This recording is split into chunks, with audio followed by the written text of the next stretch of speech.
Well, hi, I'm Barbara Mendes, and I'm going to describe myself, but I'm going to have to cut forward and backward a little bit. Starting with the backward. Very excited. We're ready. So yeah, we're here at Barbara Mendez's. Who's ready for some And appetizers? we got Nikki here. Hello, hello. Rose And tacos. we got Marla. Hello. And we're just like loving it here in Barbara Mendel's, basically her house. And we're about to go down into the gallery. And Mendez. What did I say? Mendel. But it's okay, she's like a Mandela. Welcome to the gallery.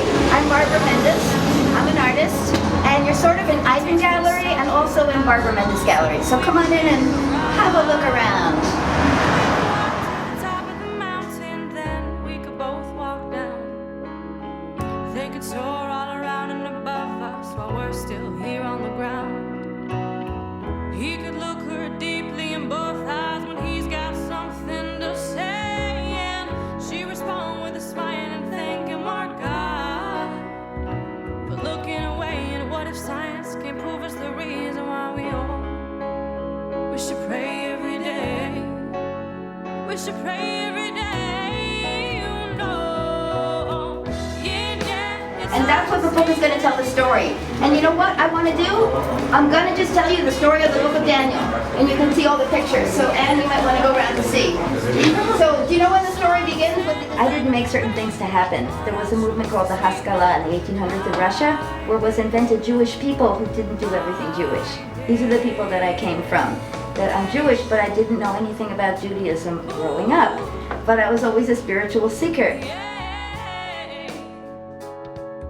It's called Rapture. I met through my first husband was a musician. I met great people. So this guy, Isaac Bird, was a gospel musician out of Clearwater, Florida. And he made this instrumental piece called Rapture. I have it on tape. Like, so outstandingly amazing that this whole painting was born from it. Then God set this up, like in '92. I was painting outdoors, and the guy said, I want you to paint my synagogue. I go, I'm Jewish, I'll do it. And then everything was set up for me to learn Judaism. There was a free yeshiva, I had the most awesome teacher in the world, and I entered a 20-year period of painting from the Bible.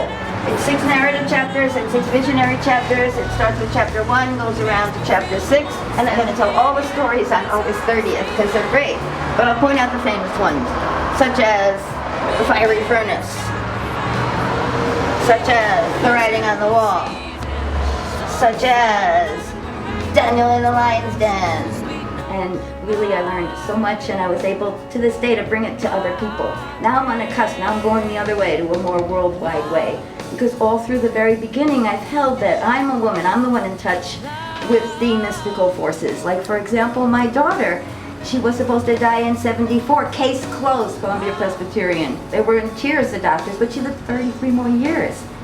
Go figure. And only I live on miracles. I really can't share with the public, but like you would just like really be amazed if you knew how I live on miracles. Now this, Shannon, it's a long story. It's the 3rd book in the Bible. When I became religious at age 45, I did like a mural of the 1st book, then I did a mural of the 2nd book, which is in Jerusalem. And the way I do it is I take an English Hebrew Bible and I draw. It took a whole year. I draw every single sentence in the book of Leviticus, the 3rd book. We call it Vayikra. See, it's like, because I have to understand visually. I have to understand what is happening in this verse. I really also come from Women's Lib. Now, in 1920, the women got the vote in this country. So when I was born in '48, the women were only voting for 28 years. Now, I could tell you something that happened 28 years ago, like some of these paintings I showed you earlier. It's a short time. 28 years. It's not that long. So what happened in 1970? Women's Lib. I grew up in the 50s with Mrs. Beaver as the role model. And when I was a young teenager, it was said that a woman could choose. You had to be an artist or have a family. You could not do both. So I was one of the first women to say, the hell with that. I'm sure I can have babies and be an artist too. But like you try raising a family without taking care of all this stuff, that we would have these babies without all our care, and they make their little blocks into giant cities. And I love the juxtapositions, of course, the cars and things on stilts, but with the women and the life force and the elephants and the angels. And everywhere I went when I made this painting, I collected angels, which I'm kind of doing now too. It's not so much the I have a plate in my hand right now. You have a cool stuff. I'm the picture lady. I have a... I know!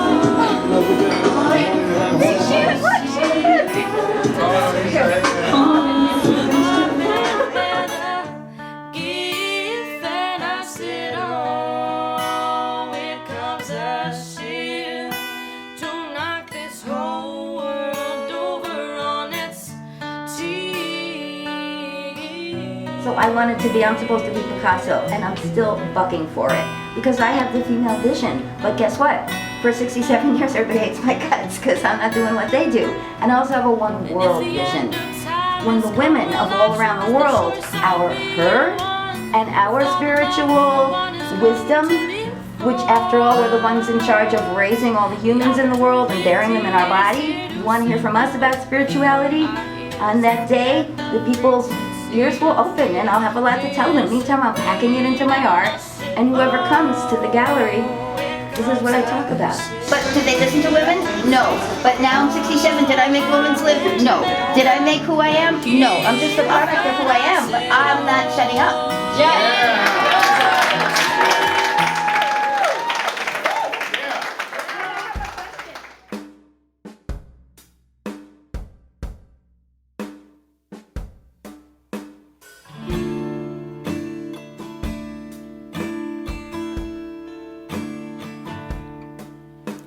So I confess, I presume that we're nearing to the wire.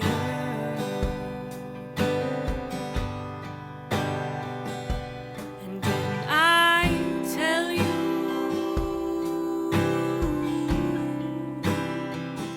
this would transpire?